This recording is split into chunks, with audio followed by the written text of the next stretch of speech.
చెంతగా చేరితే చెంతగా చేరితే వింతగా ఉన్నదా మెత్తగా తాకితే కొత్తగా ఉన్నదా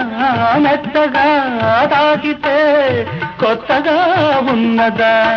నిన్న కలగా ఉన్నది నేడు నిజమవుతున్నది నిన్న కలగా ఉన్నది నేడు నిజమవుతున్నది అనుకున్నది అనుభవమైతే అంతకన్నా ఏమున్నది వయసు దారి తీసింది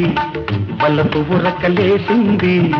మనసు వెంబడించింది నిమిషమాగక మనసే వెంబడించింది నిమిషమాగక